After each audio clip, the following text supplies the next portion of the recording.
Marites! Welcome back to my vlog. Ngayon, sasagutin natin yung mga questions nyo. And disclaimer lang guys, nurse po ako, fertility nurse po ako. And hindi po ako doktor at sinishare ko lang po yung mga experiences ko. Kasi kung napanood nyo yung mga previous videos ko, TTC din ako ng long time at madami akong problema sa fertility. Kung napanood nyo yun at least nag-successful naman at yung mga ginawa ko, yun lang yung mga sinishare ko sa inyo.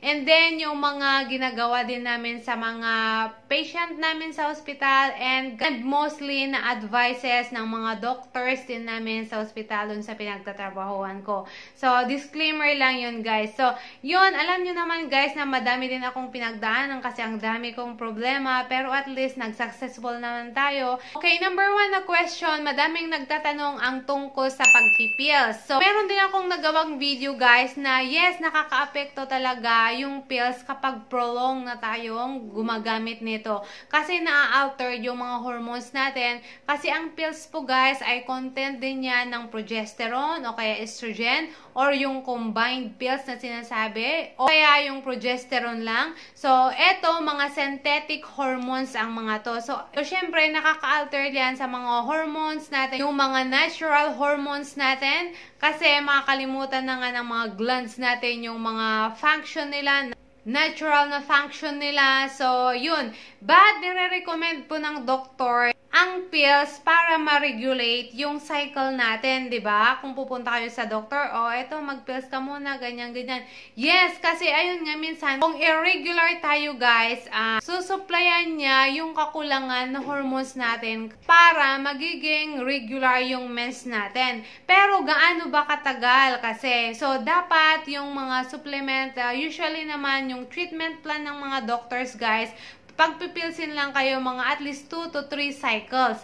Kasi ang plan nila guys at ang reason niyan para ma-regulate lang yung cycle nyo kasi irregular nga kayo. So, pag hindi pa na-regulate, go back to your doctor, meron silang other plan. Kasi syempre, pag hindi umepek sa inyo yung ganon, meron silang other plan. Baka bibigyan na rin kayo ng mga gamot na pampa-ovulate gaya ng mga Clomid, ganon, yung mga Provera, ganon. So, yun. Okay, next question, isa na lang yung fallopian tube, mabubuntis pa ba? So, yes, mabubuntis pa rin guys. Mataas pa rin ang chance na mabubuntis kahit isa na yung fallopian tube natin. Kasi meron pa naman yung isa, dalawa naman yung fallopian tube natin. Halimbawa, naoperahan ka dito sa kabila, meron pa dito sa kabila, and dalawa din yung mga ovaries natin. So, left and right yan. Kaya, kung wala dito sa kabila, at least meron pa dun sa kabila. And then, next question, hindi nagkakaroon or irregular, mabubuntis pa ba? So, yes naman. Ang gagawin nyo lang, guys, dapat mag-umpisa tayo from the start kung ano yung case natin. Halimbawa, kung irregular tayo, o kaya hindi tayo nagkakaroon, ang unang-unang gagawin natin, dapat i-regulate muna natin yung cycle natin. And then, pag ma-regulate na kasi yung cycle natin, it follows na yung mga hormones. Kasi yung mga hormones natin, yun yung mga responsible din sa pag-regulate ng cycles natin eh. Kung okay na yan, regular na ang lahat, and then mag-ovulate ka na rin, and then dun, mabubuntis ka na. And next, gaano ba katagal mag-take ng Clomid? O kaya yung mga pampa-ovulate, mga binibigay ng mga doctors. Usually guys, ang Clomid o kaya yung mga iba pang pang-ovulate, at least good to 3 to 6 cycles lang yan. Hindi naman na 1 year talaga na magtitake ka ng Clomid. Hindi naman. Lahat naman ng doktor may mga treatment plan sila para sa inyo. So, yung mga Clomid guys, at least 3 to 6 cycle, maximum of 6 cycle. Kung naabot mo na yung 6 cycle na nagtitake ng Clomid at wala pa rin, meron pa rin silang treatment plan na iba. Halimbawa, yung doses ng pag-take mo ng mga pang-ovulate na yon, pwedeng dadagdagan nila o kaya, depende yan sa treatment plan nila guys at depende rin sa findings sa effect ng gamot sa inyo. So, ayun nga, pag nagpaalaga kayo sa doktor, tuloy-tuloy pa rin kasi may mga treatment plan sila para sa inyo. Next question, makapal or manipis yung mattress? Meron din akong detailed video nito guys, kapag manipis or makapal yung mattress. Ang responsible kasi sa pagkapal at pagnipis ng mattress natin ay hormones din. So, dapat i-balance natin yung mga hormones natin. Kung magiging okay na yung mga hormones natin, magiging okay na yung at magbabalik sa normal yung lining ng mattress natin. O kaya yung tinatawag nilang endometrium. Yun yung mga lining ng mattress natin. Next question, nagka-ectopic, mabubuntis pa ba? Yes naman. Halimbawa, nagka-ectopic tayo and naoperahan nga tayo, so medyo pangit na yung isang fallopian tube natin, ganun, meron din pa rin sa kabila. Kung dalawang ectopic at dalawang opera na, so medyo mahirap nga, pero may mga choices pa rin. Pwede tayong mag-proceed ng IVF, yung intravitreal fertilization, kasi kukuha lang sila ng mga egg natin doon, and then bubuuin nila yung zygote sa laboratorio, and then pagbuo na, tsaka nila isasaksak, ibabalik sa mattress natin, yun mabubuntis tayo. Okay, next, yung mga mayoma, fibroid, cyst, mabubuntis pa ba? Daming mga cases din na ganito, guys. Yes, of course, mabubuntis pa rin. Yung friend ko nga, ang laki na ng mayoma, pero nabuntis pa rin. At nag-CS na lang siya. Nung dineliver niya yung baby niya, sabay opera, sabay tanggal na rin sa mayoma niya.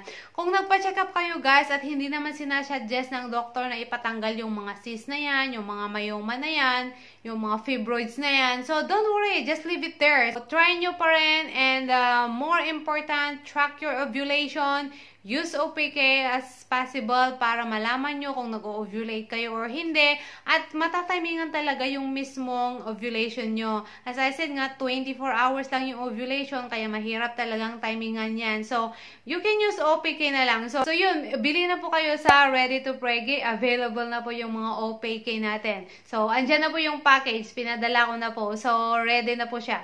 Next question, matanda na yung partner nilang mga lalaki na nasa 55 pataas na, nasa 61 years old pataas na, pero sila bata pa, mabubuntis pa ba? Yes, of course. Kung lalaki yung matanda, okay lang yan. Basta maganda yung mga egg quality niya.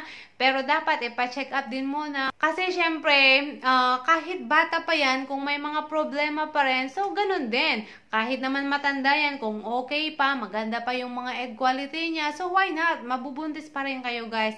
As I said nga, pag sa lalaki kasi ang mga lalaki kahit matatanda ang mga yan, kung okay pa yung mga egg quality talaga, okay sila. Mas low risk kasi sila na magkakaroon ng mga fertility issues eh.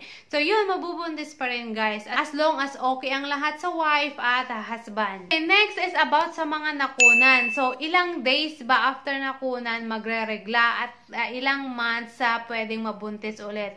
Okay, after natin nakunan, halimbawa naras pa tayo o kaya nagbigay yung mga doctors natin ng pampalinis, pampatanggal ng mga debris ng nakunan nga tayo ng baby before, and nalinis na yan, 1 month after kang nakunan, magkakaregla ka na normally. So, 4 weeks o kaya 1 month after kang nakunan. O kaya aabot ng at least 6 weeks. So, depende yan. Halimbawa, kung nasa first trimester ka, 4 to 6 weeks, magme-mens ka na. And kung mabubuntis pa agad, yes, mabubuntis ka agad-agad anytime after mong nakunan. Pero kung agad-agad kasi, mataas ang risk na makukunan ka ulit kasi hindi pa fully healed yung mattress natin, yung mga hormones natin, ganun. So, at least mag-aantay tayo ng 2 to 3 cycles kasi ideal niyan after 3 cycles o kaya after 3 months after mong nakunan.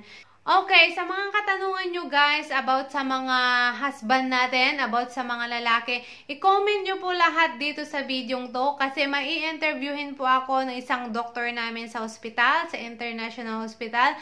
Magaling siya at expert siya sa mga male hormones at fertility hormones exclusively sa mga lalaki. Pati yan ng mga varicocele o kaya anumang problema ng mga lalaki, i-comment nyo po dito at kukunin ko ito. Take down notes ko yan. And pag mag-interview ako sa kanya, yun yung itatanong ko. And i-upload ko po sa inyo para matulungan naman natin yung mga problema natin sa mga husband natin. Yun lang guys, at kung may mga katanungan pa kayo, you can comment it here o kaya you can follow and like my FB page. You can chat me here also. And don't forget to like this video and please subscribe, click the bell button and click all para ma-update kayo every time na meron akong bagong uploads.